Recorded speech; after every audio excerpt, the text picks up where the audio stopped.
Ladies and gentlemen, bonjour et bienvenue dans ce nouveau journal d'un vegan. Bon, je sais pas vous, mais moi j'ai chaud, ça me fatigue, alors trêve de blabla, on commence tout de suite. Ah là là, je suis très déçu par Coro, très déçu. Mais bon, bah oui, ce mois-ci encore, j'ai voulu commander certains produits qui sont maintenant intégrés à mes routines culinaires du quotidien, et il n'y en avait plus. Voilà. Victimes de leur succès. Et parmi ces produits, bien, il y en a un que j'ai toujours sur la main, c'est du simple tofu fumé, qui se garde en version ambiante, et qui a une très bonne texture, assez ferme, avec juste ce qu'il faut de fumée, et qu'on peut cuisiner allègrement comme on veut. Mais il n'y en avait plus. Voilà. Puis il n'y avait plus de tofu blanc non plus. Donc je me suis rabattu sur celui-ci. Et là, bien sûr, c'est trop petit pour que vous puissiez lire, et le packaging n'est pas très parlant. C'est du tofu fumé, oui mais, avec des amandes et du sésame.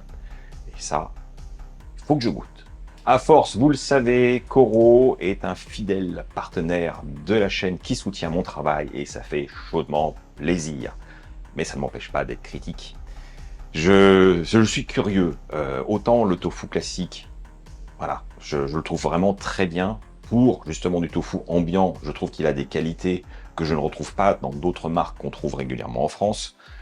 On n'est pas du tout dans la même école, ce qui est bien. Donc pour moi, c'est très bien, ça fait partie des basiques. Et avoir des tofu qui ne se gardent pas au froid, c'est aussi pratique pour toutes les personnes qui voyagent. Alors, on arrive presque à la fin des vacances, mais j'imagine ceux qui vont dans des endroits où il n'y a pas beaucoup d'options véganes autour d'eux, c'est quand même bien pratique de pouvoir ramener une caisse avec de la nourriture, du stock pour survivre, et se dire, du tofu, j'en veux, j'en ai.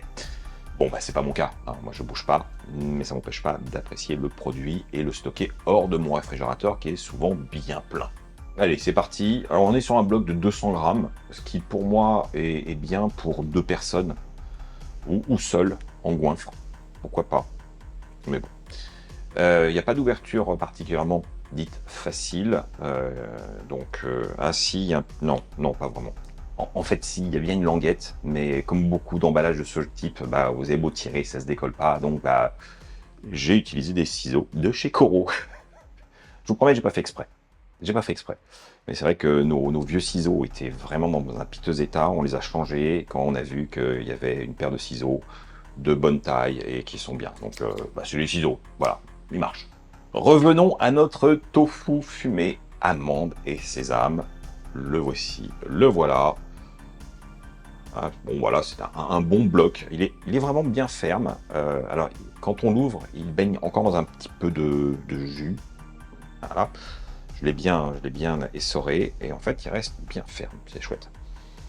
Moi, je préfère pour faire revenir à la poêle avec une matière grasse. Ça permet de donner une petite croûte agréable, et pas que ça rentre de l'eau à la cuisson et que ça saute partout. Le nez est agréable, il ressemble énormément au tofu fumé, et je ne distingue pas de parfum supplémentaire. Maintenant, découpons. Voyons ça. Est-ce qu'il est bien fumé à cœur? On a un fumage de surface, d'accord. Et on voit bien les petits grains de sésame et d'amandes qui ont été concassés. On va passer à la cuisson, tout simplement, et là, je vous promets, c'est juste que je réalise que je suis coroifié. J'ai des trucs Coro partout, et je prends des objets, c'est des objets Coro. Là, j'ai acheté une nouvelle poêle, parce qu'ils vendent aussi des poêles, et elle est très simple, hein, c'est une basique avec un revêtement anti-adhésif. Et justement, moi j'ai de très belles poêles de chez Le Creuset, sauf que finalement, je trouve que le revêtement tient pas sur la route, et celle de petite taille, bah, elle accroche absolument tout. Donc je me suis dit, allez, j'essaye quelque chose de plus simple, peut-être de moins glorieux qu'une grande marque française, mais est-ce que ça fera le boulot? Et pour l'instant, je ne suis pas du tout déçu, au contraire.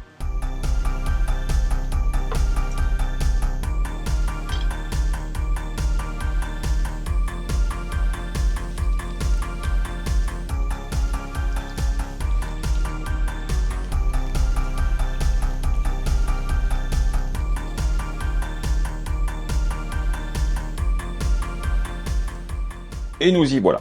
Non, il a une bonne tête, hein. Je ne l'ai pas assaisonné, je voulais voir ce qu'il vaut parce que généralement le tofu fumé de Koro n'est pas très salé. Donc il mérite d'avoir un petit ajout de sel ou d'être déglacé avec une shoyu. Ce que j'ai failli faire, mais je veux d'abord goûter tel quel et on verra ce que ça donne. Bon, déjà il a très bien cuit, il a une belle tête. Et ça sent bon, une note très biscuitée.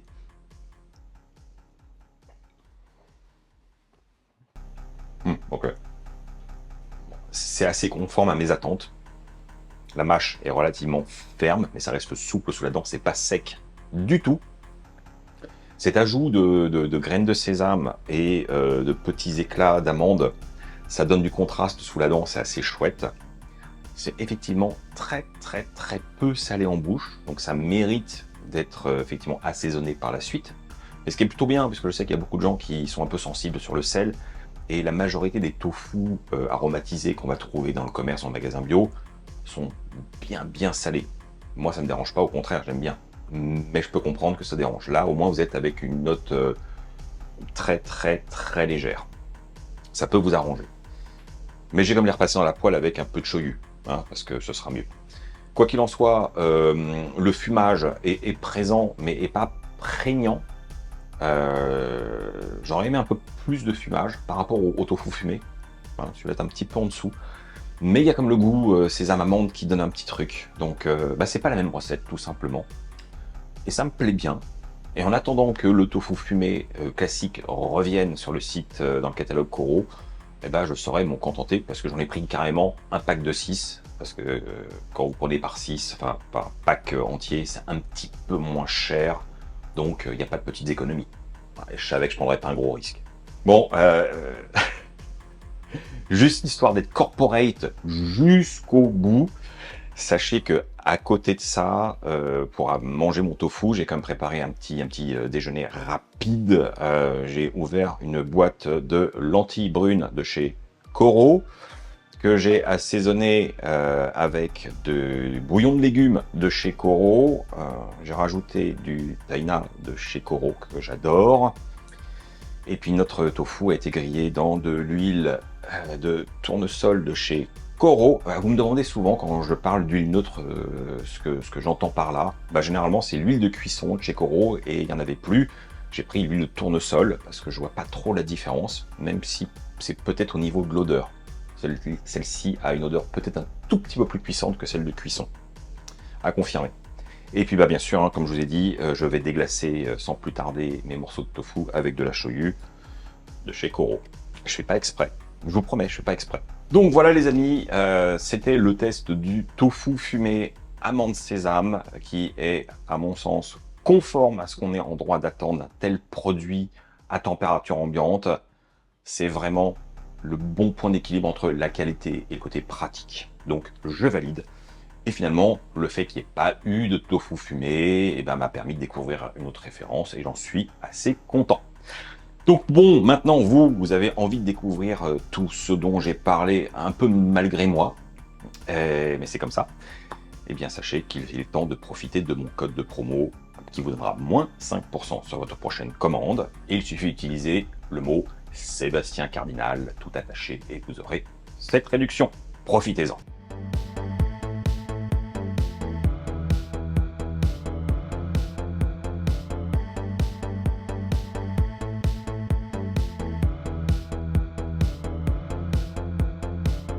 Chers amis, il est l'heure de vous présenter un nouvel établissement. Alors, nouveau, attention, on est chez Maison Sukun. Et Maison Sukun, c'est peut-être un nom qui vous évoque quelque chose parce que c'est pas si nouveau.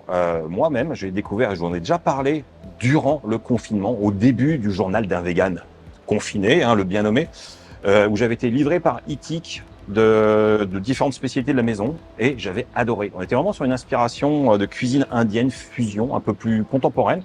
C'était délicieux avec, de mémoire, un cheesecake matcha à tomber par terre que même Laura avait validé, c'est dire. Et puis depuis, il s'était pas passé grand-chose.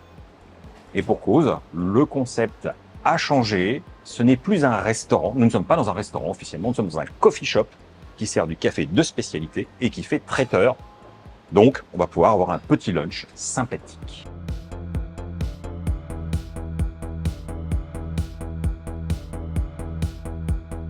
Alors oui, bien sûr, vous pouvez compter sur moi pour goûter le café. Alors vu la saison, la température, je vais partir sur un petit V60 coulé sur glace, la méthode japonaise.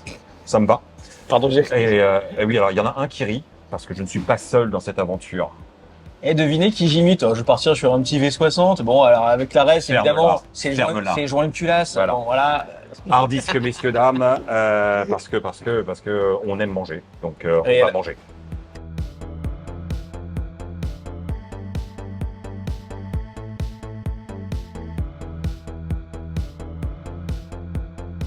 Bon, vous aurez compris, hein, on n'a pas attendu, on a commandé directement, entrée, plat, dessert, la totale pour vivre l'expérience de ce lunch. Alors, il y a une partie traiteur que vous pouvez découvrir dans la vitrine que vous ne pouvez pas consommer sur place, ça sera réchauffé chez vous.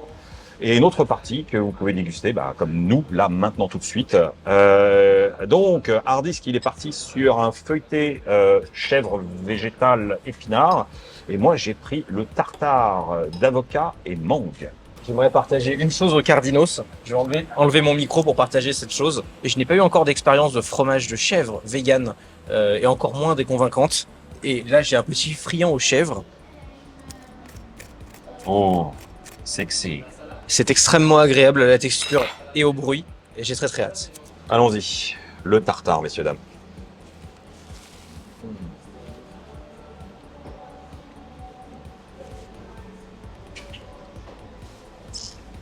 Pas mal.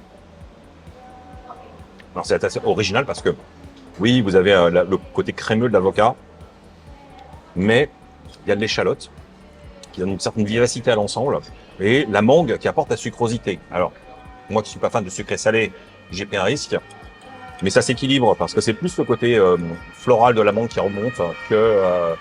Alors, ça suffit, le sirène, là. Excusez-moi. Ouais, c'est plus le côté floral de la mangue qui ressort que le côté fruité intense. Donc ça s'équilibre, c'est bien assaisonné, c'est très, très frais, très agréable. Ça me plaît bien. Alors, j'ai plein de choses à dire. Ouais, qu'est-ce que t'en penses? Déjà, c'est une très belle assiette. Pourquoi? Parce que tu as cette espèce de friand qui est un petit peu gras, un peu croustillant, et en même temps, tu as une mâche à côté qui est hyper acide, qui vient balancer les deux. Manger ensemble, c'est génial. Juste, par contre, j'ai pas de chèvre. Pour un beignet chèvre épinard, c'est un peu dommage, mais il est pas mauvais pour autant. Il est très bon. D'accord. Ça mériterait d'avoir du chèvre, juste, mais il est très très bon. Et l'assiette au complet marche super bien. Mais il y a peut-être un fromage végétal à l'intérieur que Ouais, tu n'identifies pas et qui n'a pas le caractère de chèvre. Ouais, on le sent pas énormément. Cela dit, il t'a dit chèvre? Parce que moi, il m'a dit fromage. J'ai juste dit fromage. Quand je suis arrivé, il m'a dit chèvre. Bon, peut-être après. Bon, en tout cas, c'est bon. En tout cas, c'est très bien. C'est le principal.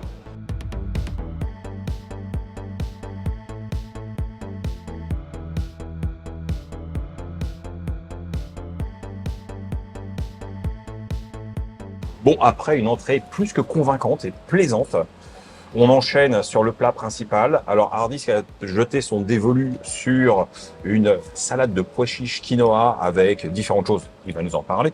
Et puis là, moi, je suis très attiré par la tourte, qui est magnifique et énorme. Qui est aussi servi avec une petite salade, la même que mon entrée, mais qu'importe. Pour l'équipe, c'est plutôt bien. Et j'ai hâte de taper dedans, là. Alors, voyons ça. Oh là là. La tourte, elle est dense.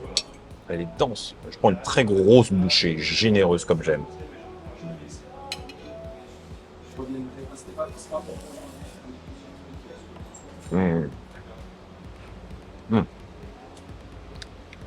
Ça, c'est gourmand, ça.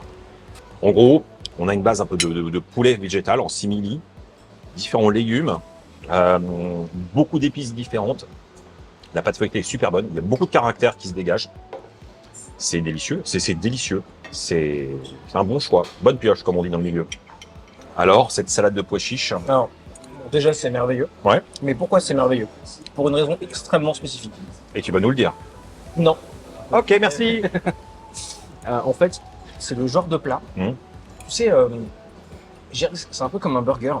Tu as le burger Eco Plus du fin fond du Lidl et le burger artisan à 50 €. Tu vois, il y a plusieurs versions de ce même truc. Oui, je vois bien. Ouais. Ça, c'est pareil. C'est la petite salade d'été à la con de connard sur la plage, tu vois. Et t'as la version de la chier, et t'as la version incroyable. Ça, c'est incroyable. Parce que vraiment, tant dans l'huile d'olive qui est légère, mais qui est présente, qui est vachement bonne, que dans les cuissons de chacun des éléments individuellement, ils sont tous parfaits. L'aubergine, elle a un côté un peu viandeuse, elle a un peu de texture, un peu de mâche, mais elle est pas trop prononcée. C'est incroyable. T'es youtubeur tech à la base, c'est ça? Qu'est-ce que je dis? Qu'est-ce que j'ai dit de mal?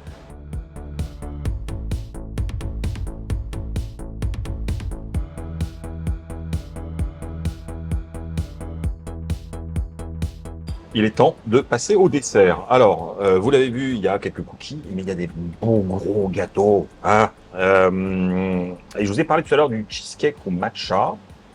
Il n'était pas en vitrine, et en fait, il est arrivé juste après. Donc, en souvenir du bon vieux temps, je reprends le cheesecake matcha, voir s'il n'a pas bougé. Et Hardis, que lui, il est parti sur un gâteau à fraises pistache. Alors, voyons ça. Il a vraiment une bonne tête. Hein.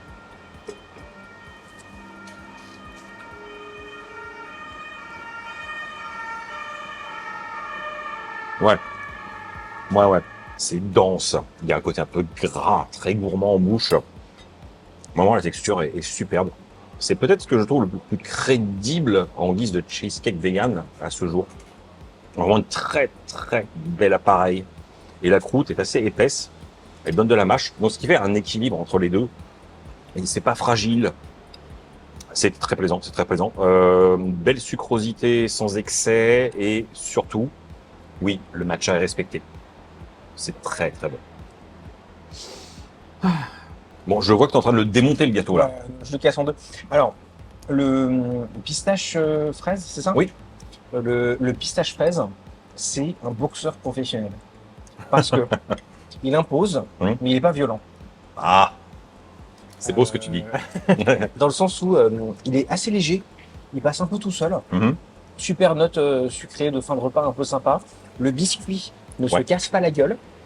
Tu vois, souvent ces trucs-là, ça s'effrite un peu, machin. Ouais, c'est friable. Là, tu as vraiment une bouchée complète entre ton biscuit qui est un peu plus dur et ta base crémeuse ici qui fond, c'est génial. Et ouais, non, c'est l'arrangement entre la framboise et la pistache marche bien. La pistache n'est pas trop forte. Il y a un arrière-goût d'amande, surtout dans l'appareil pistache, qui est très intéressant. C'est pas impossible que ça serve à, tu sais, à merger le tout, là. Je vous l'ai pas dit, mais voilà. Ouais. Très plaisant. Bon. Très sympa. Ouais. Cool.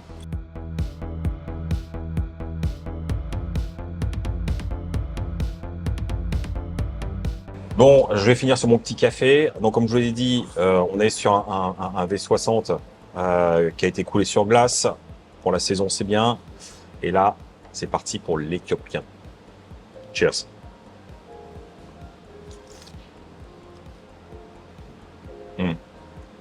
Un petit café avec une fermentation naturelle. Beaucoup de longueur. Pas trop d'acidité. Pas d'amertume, pas d'astringence. Très équilibré. Il est tout en douceur, en fait. Très plaisant. Et alors là, pour la saison, c'est pas extrêmement complexe, mais ça fait du bien. Et pour finir le repas, je ne demande pas plus. Bon, bah les amis, conclusion de cette aventure. Très bien. C'est positif, moi, j'ai pas encore goûté leur eau, quand même, qui est alors ah oui, sur une sucrosité alcaline, une arrière-couleur pétanque, avec vraiment un fond floral. Oui, au moins. Croque McDo. Voilà. Ok. Ouais. Voilà. Parce que j'aime bien les gens qui aiment le café et qui font les garagistes avec les termes. Ça me fait rire. Abonnez-vous. Ouais, c'est ça. Parce que l'eau est servie avec de la carotte râpée à l'intérieur et de la menthe. Oui, c'est pas trop du tout. On va dire, je veux pas m'écruditer dans une carafe. Et ben pourtant, ça donne vraiment un parfum à l'eau qui est super agréable. Donc, encore une bonne idée. Encore une bonne idée. Non, mais écoute, moi j'ai passé un pur moment. On n'en a pas parlé parce que on est youtubeur, donc le budget c'est pas un sujet. Non, mais on est sur sur place. Entrée, plat, dessert et café à 25. Vu la qualité, honnêtement, c'est vraiment La totale, ouais. La totale, c'est hyper correct. Un bon rapport qualité-prix. C'est hyper correct, c'est proche Montparnasse, c'est chouette. Moi j'ai passé un super moment, il n'y a pas un seul truc négatif dans ce que j'ai mangé. Et puis on est dans un quartier où il n'y a pas grand-chose en vegan. Oui, c'est très nul. C'est vrai. Ouais. Non, c'est très nul. Donc en fait, si vous êtes vers Montparnasse et que votre option c'est une assiette de frites dans un bar ou des maquis avocats, n'importe quel restaurant japonais random, bah venez là en fait. Je pense aussi. Voilà. Voilà, il a fait la conclusion. Donc venez, testez.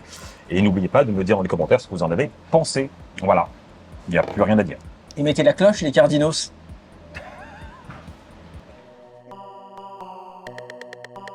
Alors je suis bien désolé de vous l'annoncer, mais il y a de fortes probabilités que vous ne sachiez pas vous servir correctement d'Internet et que vous n'ayez pas de bonnes pratiques. Et oui, hein, vous vous sentez jugé. Non, c'est pas mon intention.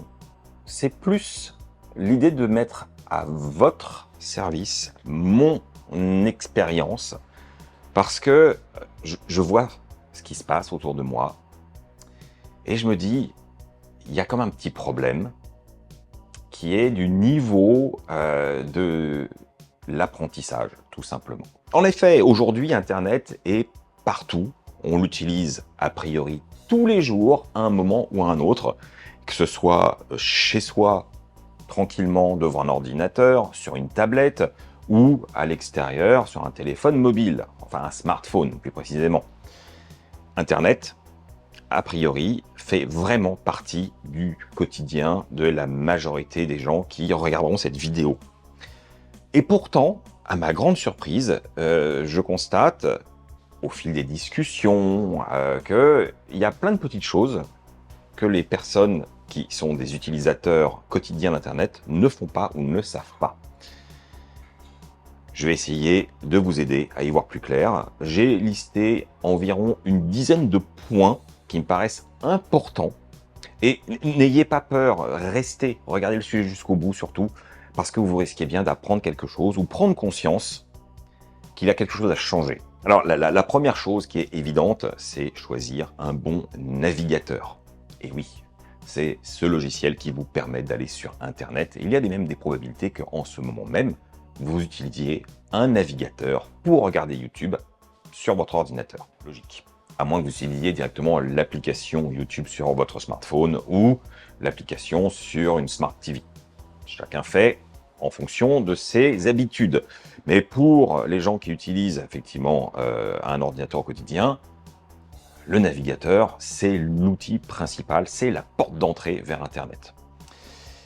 Et malheureusement, il faut bien l'avouer, le navigateur le plus populaire au monde, à savoir Google Chrome, c'est pas ce qu'il y a de mieux sur le marché, pour différentes raisons. La première est évidente, je pense que maintenant tout le monde le sait, c'est la confidentialité, la sécurité des données, votre vie privée. Et ça, c'est un point sur lequel on va revenir très souvent, c'est le respect de votre intimité, de votre vie privée. Oubliez tout de suite l'excuse du « oui, mais moi, j'ai rien à cacher, je m'en moque ».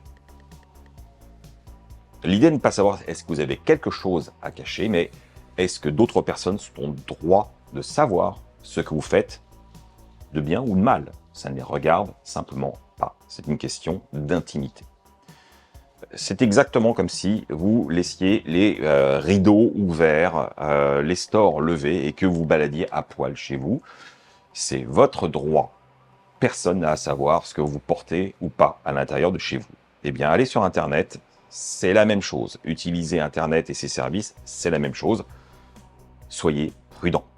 Donc, le navigateur qu'il faut absolument éviter pour se protéger, c'est Google Chrome. Maintenant, on dira que les gens qui sont sur Windows auront Edge, l'héritier de Internet Explorer. Edge aussi est un logiciel très libre sur l'accès à vos données, donc mieux vaut éviter, puis c'est pas un très bon navigateur en soi. Pour les utilisateurs Mac comme moi, Safari, c'est très bien, honnêtement. Alors ça, vous allez m'entendre dire beaucoup que les trucs Mac sont très bien, mais parce que c'est une réalité de terrain et d'expérience. Je dis pas que c'est ce qu'il y a de mieux, mais généralement, si vous utilisez les outils Mac correctement, vous n'avez pas trop à vous soucier de quasiment tout ce que je vais vous dire. Ça demande quand même un peu d'expérience, mais bon, c'est autre chose. La conclusion est, quel est le navigateur parmi tout ce qui se fait, parce qu'il y en a énormément dont vous n'avez jamais entendu parler, je vous recommande sans aucun doute Firefox. Firefox, c'est du logiciel qui respecte au mieux votre vie privée. C'est pas le plus sécurisé du monde, mais on est sur un point d'équilibre qui fait que tout va bien. Ils vendent pas vos données, ils vous espionnent pas, ils vous traquent pas. Il y a plein d'outils que vous pouvez rajouter justement pour garantir cette vie privée. Et ils respectent les standards d'Internet, ce qui vous permet de vous assurer d'avoir une navigation confortable et pas des bugs d'affichage dans tous les sens. Donc voilà, je me doute qu'il y en a beaucoup parmi vous qui utilisent Firefox depuis longtemps, qui sont très contents. Et je pense qu'il y en a beaucoup qui utilisent encore Chrome et qui n'ont pas du tout conscience du fait que c'est la porte ouverte sur leur vie privée en permanence. Là, je vais me permettre d'aborder un point un petit peu plus technique et pourtant primordial que la majorité des gens qui ne s'intéressent pas à l'informatique ignorent totalement. C'est les DNS. Vous en avez peut-être entendu parler et vous ne savez pas ce que ça veut dire. L'acronyme DNS veut dire Domain Name System. C'est en gros comme une sorte d'annuaire géant. Quand vous tapez le nom de domaine pour aller sur un site dans votre navigateur, il y a le DNS qui prend le relais pour traduire les lettres avec le .com, .fr, enfin, le nom de domaine que vous avez tapé, en adresse IP, qui est l'adresse informatique des serveurs qui hébergent les sites que vous voulez voir. Ok? Ça vous paraît clair? Donc, les DNS ont un sacré pouvoir sur Internet. Sans DNS, aucun nom de domaine ne fonctionne. Donc, il faudrait juste taper des chiffres, les adresses IP des serveurs, donc il faudrait les connaître. Bonne chance. Alors, pourquoi je vous dis que c'est important? Parce qu'au-delà de la technique, il y a derrière quelque chose de très, très, très important. Les DNS vous sont fournis, la majorité du temps, par vos fournisseurs d'accès. Donc, que vous soyez chez Free, Orange, Bouygues, SFR ou autres, les DNS principaux sont liés à votre box Internet et vous allez donc interroger les DNS de votre fournisseur d'accès qui vous donne accès après au site que vous voulez. Sauf que, forcément, c'est comme ça qu'on filtre Internet. Les fournisseurs d'accès peuvent filtrer, selon des politiques personnelles, l'accès ou non à certains sites que vous voulez voir. Alors, il ne s'agit pas forcément de sites illégaux, hein. Bref. Les DNS permettent aussi de savoir quelles sont vos requêtes. Donc, un service qui accède au log des DNS savent ce que vous avez cherché en permanence. Donc, il y a une grande traçabilité. Pour se protéger de ça, il y a l'option de changer les DNS. Maintenant, il faut savoir choisir les bons. Et je vous recommande sans aucun doute ceux de chez Cloudflare, qui sont des DNS qui sont sûrs, ultra rapides, parce que ça aussi, le temps que votre navigateur interroge la base DNS pour aller vers le serveur, ça va influer votre expérience, la fluidité d'Internet pour vous. Et il y a des serveurs DNS qui sont plus ou moins chargés ou plus ou moins puissants. Et ceux qu'on a en France, chez les fournisseurs d'accès, ne sont pas extraordinaires. Bien sûr, Google propose des DNS qui sont très rapides. Mais vous imaginez bien que, en termes de confidentialité, là, il va falloir repasser. Donc, Cloudflare, ça me paraît être le meilleur arbitrage. Et si vous ne savez pas comment changer des DNS, généralement, ce sont les paramètres de votre navigateur ou dans les paramètres de votre connexion Internet. Donc ça, il faut aller un peu dans le système. Mais si vous cherchez, vous trouverez toutes les infos pour le faire et c'est sans risque. Bon, puisqu'on est dans le sujet quand même de la vie privée, je ne peux que vous inviter à changer de moteur de recherche, puisque les probabilités, là encore, sont très grandes que vous utilisiez Google Search, le moteur de recherche le plus connu qui a fondé Google. Google Search, c'est pareil que tous les produits Google, c'est un mouchard ambulant. Tout ce que vous tapez dans Google se retrouvera sur les serveurs de Google et serviront à faire du profiling pour vous vendre de la publicité, entre autres. Et ça, c'est le moindre mal. Donc, si vous voulez avoir un peu plus d'intimité, je vous recommande d'utiliser DuckDuckGo, qui est un moteur de recherche qui est safe, qui est ultra rapide et qui est performant. Je l'utilise moi-même depuis au moins 4 ans, 5 ans peut-être même. et je trouve ça super. J'ai jamais été déçu, je trouve tout ce que je veux, et même si au départ c'est un petit peu déroutant de quitter Google Search, qui est quand même très pratique, eh ben, on s'y fait et le changement est plutôt bénéfique. Donc ça aussi, je vous invite à le faire. Et méfiez-vous, parce que j'ai déjà parlé de DuckDuckGo il y a quelques années, et certains me disaient, oui, moi j'utilise des moteurs alternatifs qui reversent de l'argent à des associations, etc. Le problème, c'est que ces sites qui font du moteur de recherche utilisent derrière soit du Google Search, soit du Bing qui appartient à Microsoft. Et parfois sans les avoir bridés pour justement respecter votre vie privée. Donc vous n'avez pas forcément la garantie que cela répond à cette problématique. Méfiez-vous. Point suivant, et là vous allez me dire, ah, et quand même, il abuse. La publicité est pour moi un des fléaux d'Internet, puisqu'il est difficile de naviguer tranquillement sans être inondé de trucs qui clignotent dans tous les sens et qui, très clairement, polluent votre espace visuel et ne vous empêchent d'être concentré sur les informations que vous cherchez. C'est quelque chose qui m'irrite, et depuis que cette chose incroyable qu'on appelle des bloqueurs de pub existe, j'utilise des bloqueurs de pub et je vous invite à faire pareil. Alors quand je vous dis oui j'abuse, bah oui forcément, puisque sur YouTube, il y a de la publicité et ça me rémunère. Donc, on pourrait me dire, oui, je me tire un peu une balle dans le pied. Qu'importe, je pense que votre confort passe avant tout. Maintenant, si vous dites, ah oui, mais quand même, sachez que la majorité des bloqueurs de pub efficaces possèdent ce qu'on appelle des notions de liste blanche, liste noire. Ce qui vous permet, si vous avez vraiment envie de soutenir un site d'information ou des créateurs, en disant bah, pour ces personnes-là, j'ai envie comme de les soutenir, donc je vais les mettre dans ma liste blanche. Donc vous verrez les publicités en guise de soutien. Mais de manière globale, vous serez quand même bien épargné par le reste. C'est important. Je n'ai pas de bloqueur de pub à vous recommander parce que les choses vont très très vite. Il y en a différents qui sont très bons, et puis ça dépend aussi des navigateurs et des systèmes que vous utilisez. Tiens, là normalement, ce serait l'occasion, si j'avais un partenariat, de vous caser une bonne pub pour un VPN, comme font quasiment tous les gros youtubeurs du monde.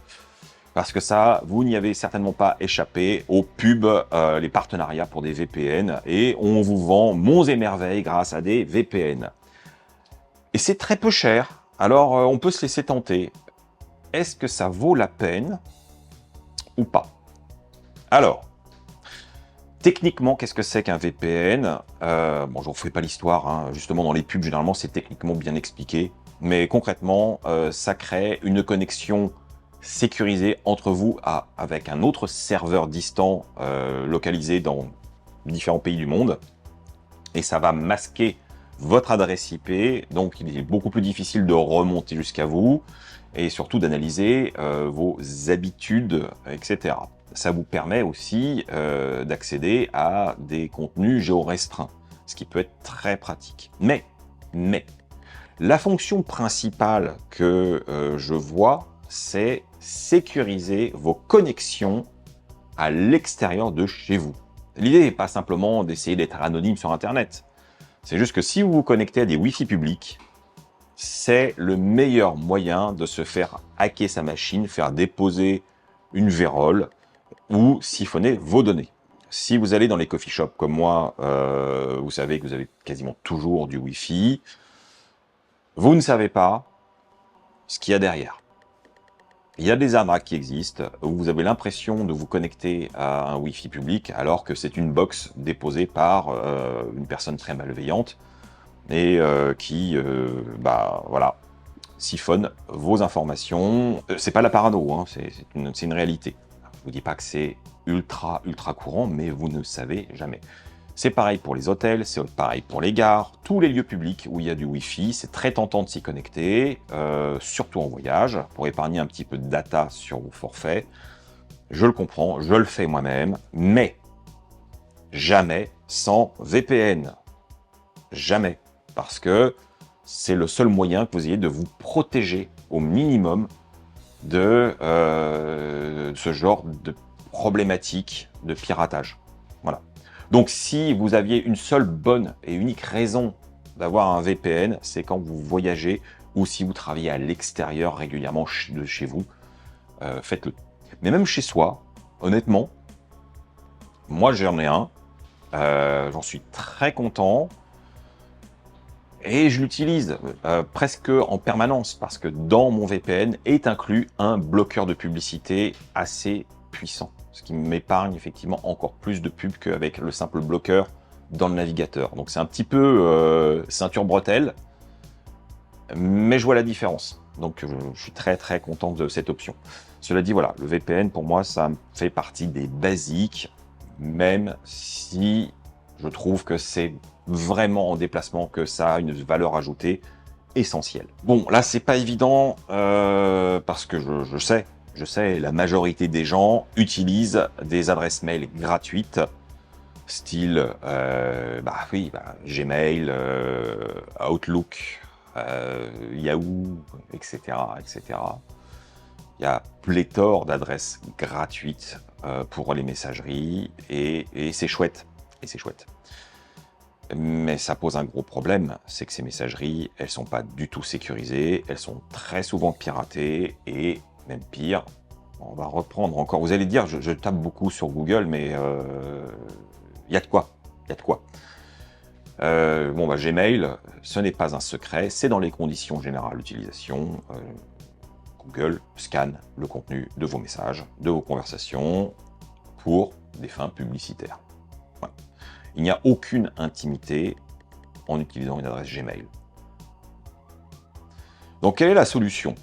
Alors, la meilleure solution est d'avoir son propre nom de domaine avec une adresse mail liée, en choisissant forcément un hébergeur qui permet effectivement d'avoir des adresses mail qui soient sécurisées.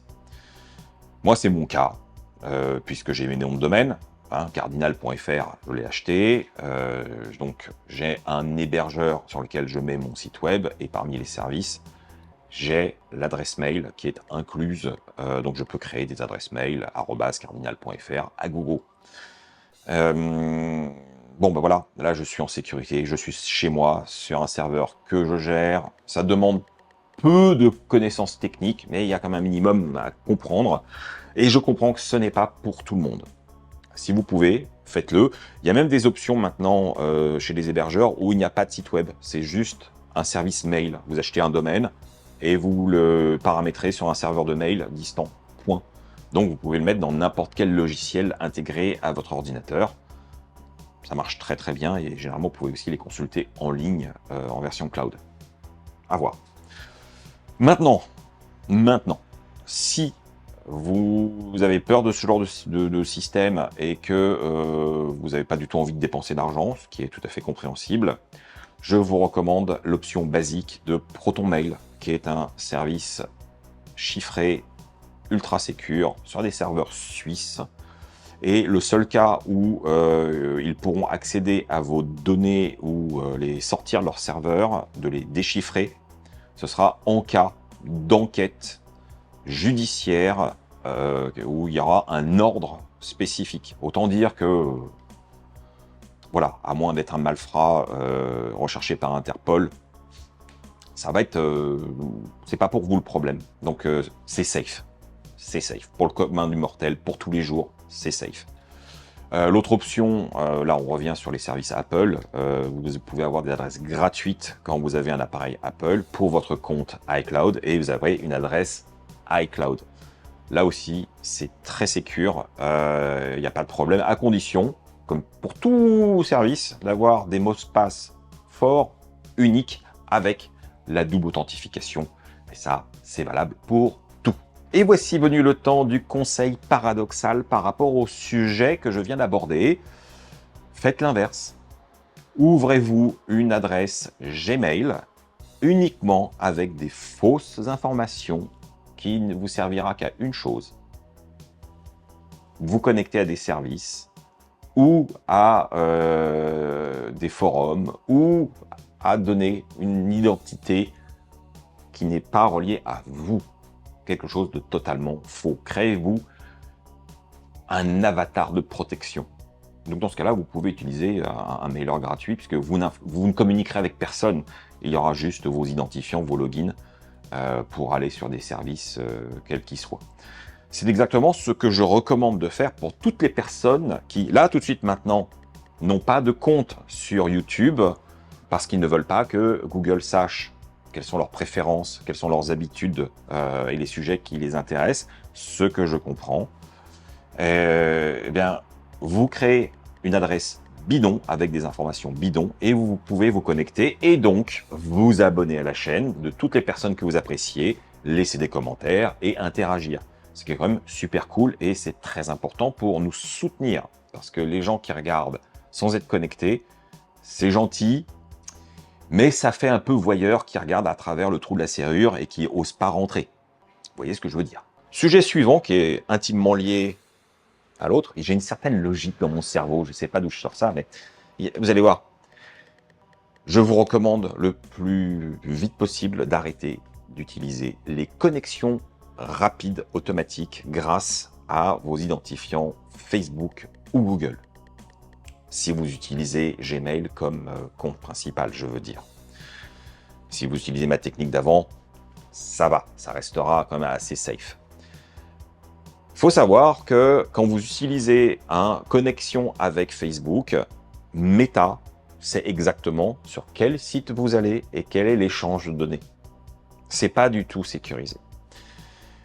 Et ouais, bon, forcément, je pense que vous l'avez compris, c'est pas des choses à faire. Et pourtant, c'est pratique, et je l'ai fait de nombreuses années parce que je ne savais pas ce qui se cachait derrière.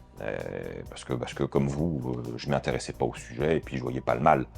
Après, quand on commence à creuser et être un peu sérieux, on se rend compte que on est incité à avoir de mauvaises habitudes, comme juste cliquer sur connecter avec Facebook. Ah bah ça y est, tout est rempli, il y a mon nom, il y a mon âge, il y a tout, c'est super. Bah ça sort pas de nulle part. Donc, méfiez-vous. Mieux vaut utiliser l'identification par mail avec un mot de passe que vous générez en utilisant des mots de passe uniques, sérieux et chiffrés. Ou, là encore, hein, je vais encenser Apple, mais vous avez les Connect with Apple qui, eux, sont sécurisés. Et en plus, vous pouvez créer, en utilisant ce Connect with Apple, des adresses mail uniques, poubelles, connectées à votre mail principal, mais que vous pouvez désactiver ces fausses adresses quand vous voulez. Donc si vous voyez que vous recevez des spams, des pubs liés à ce que vous avez regardé, il suffit de tuer l'adresse que vous avez créée dans l'interface chez Apple et vous ne perdez rien. C'est merveilleux. Sujet suivant, et alors là, je pense qu'il y a beaucoup à dire. Vous n'allez pas aimer, vous n'allez pas aimer. N'utilisez jamais, jamais les messages privés sur les réseaux sociaux pour parler de choses personnelles ou de vos intentions. Ne faites pas ça. On revient dans la boucle. Hein. Quand vous envoyez un message privé sur Instagram, Meta analyse vos messages, sait ce qui vous intéresse et donc va vous cibler sur de la pub. Voilà. Vous n'avez pas de vie privée sur ce genre de réseau, même en message privé. Donc le mieux est de contacter les gens par ce biais pour potentiellement échanger des adresses email ou se connecter sur des messageries sécurisées de type Signal. Hein, on revient toujours à Signal parce que c'est primordial. Et vous verrez que tout à coup, vous aurez moins de pubs bizarres qui sont parfaitement adaptées au sujet de vos conversations. Voilà. Donc, perdez cette habitude. Je sais que c'est pas forcément évident, mais voilà. On est exactement sur la même problématique que WhatsApp. Voilà. WhatsApp, je vais pas vous refaire le cours, mais c'est le pire endroit pour avoir une discussion, et c'est pourquoi Signal reste ce qu'il y a pour l'instant de mieux pour avoir un peu d'intimité et de discrétion et de respect de vos interlocuteurs, tout simplement. Voilà. D'ailleurs, j'arrive pas à comprendre que depuis le temps qu'on sait que WhatsApp est une vérole sur vos téléphones et sur vos ordinateurs et que c'est quasiment du niveau du logiciel espion, comment se fait-il que des gens l'utilisent encore au lieu de refuser catégoriquement ce genre de pratique et aller vers des choses responsables, plus éthiques comme Signal. Je n'arrive pas à comprendre combien de temps va-t-il falloir pour que les gens se réveillent. Parce que c'est pas un sujet léger. Et j'ai l'impression que ça passe au-dessus de tout le monde, comme si c'était pas grave. Allez, dernier point, et je vous laisse tranquille. Arrêtez d'envoyer des fichiers via Internet sur des services comme Dropbox ou WeTransfer. Vous n'avez aucune garantie de ce qui se passe sur les serveurs de ces services. Et oui, vous envoyez des fichiers. Ça arrive chez eux. Qu'est-ce qui vous garantit derrière qu'ils n'ont pas un accès complet? Rien, à part leurs paroles, mais est-ce que vous leur faites confiance? Bien sûr, tout est une histoire de confiance à un moment ou un autre. Personnellement, je fais confiance à Apple. Certains me diront, tu es bien innocent. Mais voilà, c'est un choix et j'ai plus de preuves que je suis en sécurité avec des services de chez Apple que j'ai l'assurance de ne pas être en sécurité avec des services de chez Meta ou de chez Google ou de Microsoft. Voilà, c'est un choix. Maintenant, ce ne sont pas les seuls à faire des bons produits. Apple, c'est chouette, mais il n'y a pas que ça. Je vous ai parlé tout à l'heure de ProtonMail. Eh bien, il y a une alternative à WeTransfer qui s'appelle SwissTransfer. C'est aussi une entreprise suisse. C'est aussi une entreprise qui vous permet d'envoyer des très très gros fichiers. Mais là, vous avez une garantie que tout est sécurisé, chiffré et qu'ils n'ont pas accès à ce que vous envoyez et qui ne gardent rien sur leur serveur au-delà de la date de retrait des informations. Donc, voilà, changez vos habitudes. Ça ressemble à du WeTransfer. Hein. Franchement, c'est pareil, c'est le même esprit, la même simplicité. Mais au moins, vous savez que vous prenez infiniment moins de risques. Voilà. Moi, j'estime que, en l'état, j'ai fait mon devoir d'information. Je vous ai transmis différents éléments qui peuvent vous permettre d'avoir une navigation Internet plus responsable pour vous et pour les autres, avec effectivement cette idée sous-jacente de vous protéger de l'intrusion du regard d'autrui et de grosses entreprises. C'est un sujet qui me tient énormément à cœur et je vois que encore beaucoup trop de gens le balayent en se disant que ça ne les concerne pas, sauf que nous sommes absolument tous concernés. Et il faut vraiment prendre conscience et agir en fonction. Voilà les amis, j'espère vous avoir aidé, que ça n'a pas été un sujet trop rébarbatif. Je sais, c'est pas le plus sexy. Non, on n'a pas parlé d'un problème philosophique autour du véganisme. Non, c'est pas le sujet le plus motivant quand on n'a pas en tête l'importance de notre présence sur Internet et que c'est finalement notre quotidien. Ça a l'air tellement lointain, tellement abstrait, que je peux comprendre qu'on ne fasse pas attention. Mais maintenant, vous savez. Donc, si vous arrive quoi que ce soit, vous serez les seuls à blâmer, parce que vous êtes avertis. Et oui, il faut se responsabiliser. Et oui, on se retrouve aujourd'hui dans la salle de bain. Incroyable, incroyable, mais il y a une bonne raison à ça. Alors, bien que depuis que je n'ai plus de chevelure et que ma barbe a disparu, je n'ai plus vraiment une routine d'entretien du visage et du crâne de manière générale, au-delà du rasage et d'une crème hydratante. Je l'avoue, j'ai un peu perdu certains rituels, alors que j'adorais me pomponner avec quelques bons produits, et principalement d'une marque dont je vous ai déjà parlé il y a quelques temps, une marque française de la région de Lyon qui s'appelle Ça va barber. Alors c'est vrai qu'avec un nom comme ça, je me sens plus trop légitime. Pourtant, ils font des produits adaptés à tout type de visage, pour le rasage, pour l'entretien et pour la moustache. Donc, allez, c'est reparti. Il y a une nouvelle gamme de produits qui vient de sortir avec une fragrance. Et j'ai quelques produits entre les mains. Et le nom de cette fragrance, c'est à la canapothicaire. Donc, ce sont des produits naturels fabriqué en France, complètement vegan. Voilà, vous avez le topo. Et là, je vais sentir. Ça, c'est l'exfoliant pour le visage. Alors, je vous montre, parce que les illustrations sont toujours vraiment très très sympas. Ça, c'est l'exfoliant. Ça, c'est la lotion pour le visage ou pour oindre mon crâne. Pourquoi pas. Là, ici, c'est le combo douche-cheveux. Bon, pour les cheveux, on repassera. Mais j'ai un corps, donc ça reste valide. Et il y a un autre produit, mais je vous en parlerai après. Alors, histoire de mieux vous en parler, de m'en imprégner, je viens de me raser. Et je n'ai pas encore hydraté mon visage. Donc, au lieu de mettre ma crème Lavera habituelle, je vais essayer ce produit. Alors, voyons. Oh. Hop. Hop. Hop. Je pense que ce ne sera pas suffisant pour le crâne. Mais bon, on verra bien. Déjà, la sensation est très agréable. C'est très fluide, c'est pas gras. J'aime bien.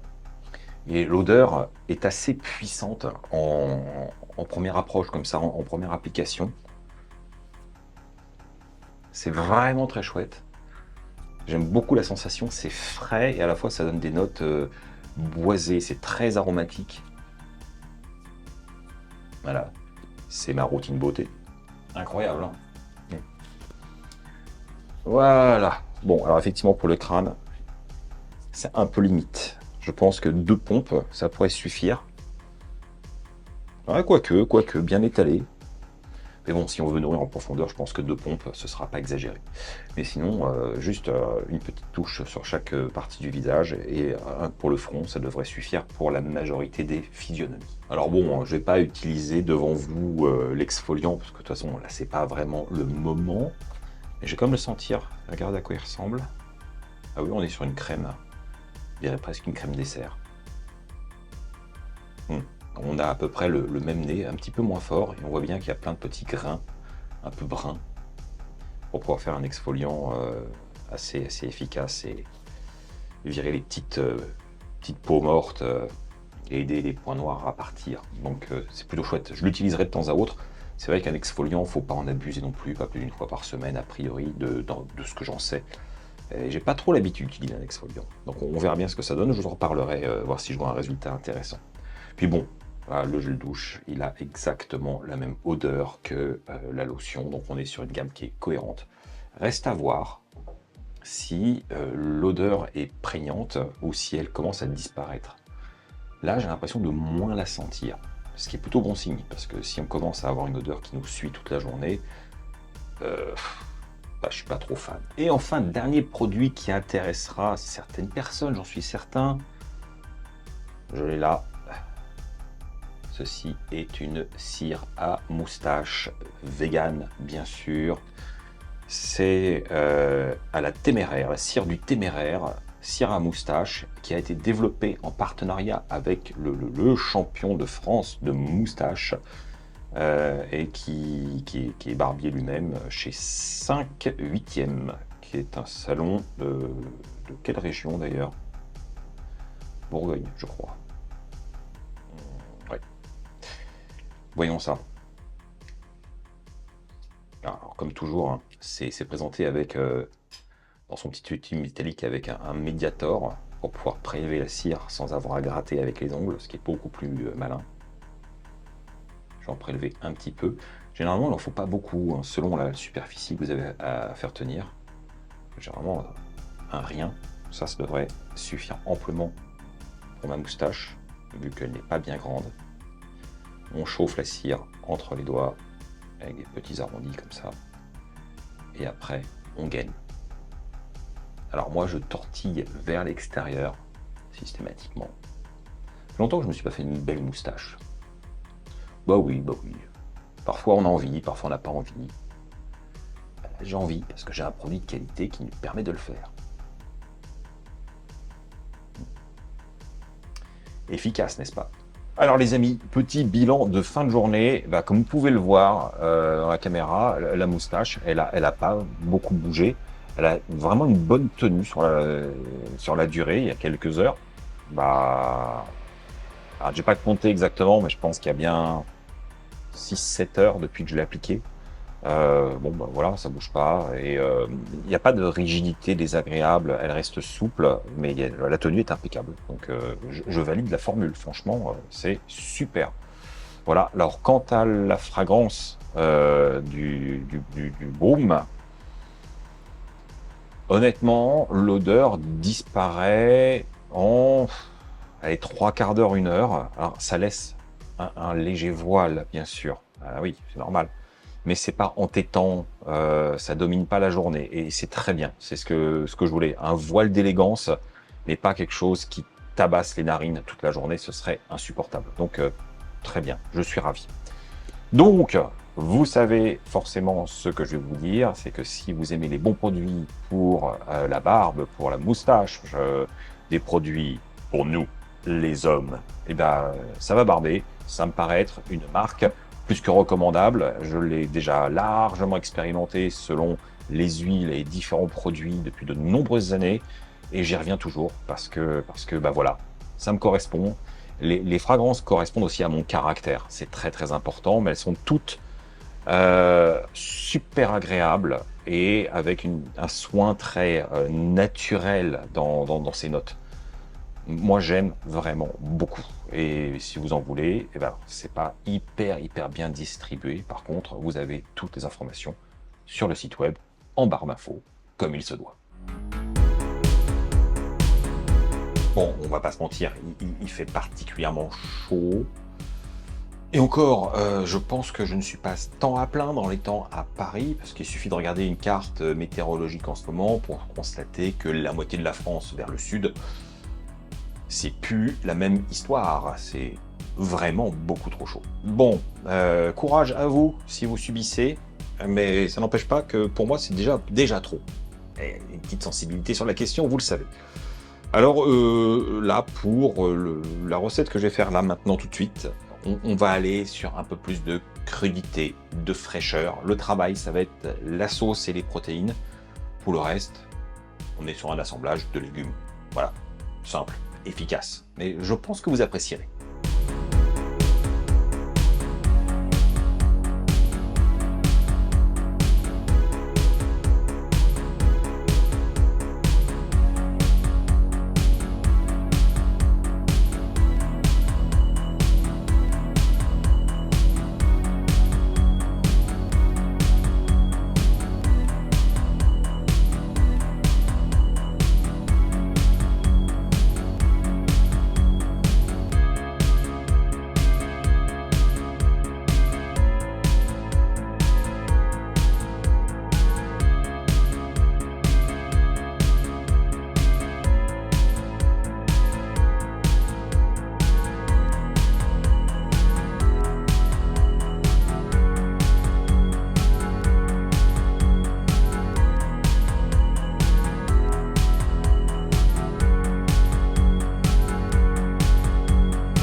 Voilà le résultat.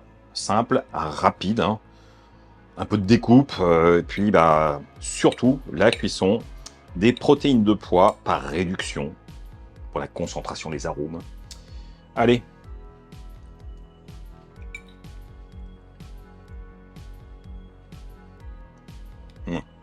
Frais, plein de saveurs, juste ce qu'il faut en termes d'équilibre, et tous les ingrédients se conjuguent à merveille. Bon, ça, c'est pas une surprise, hein.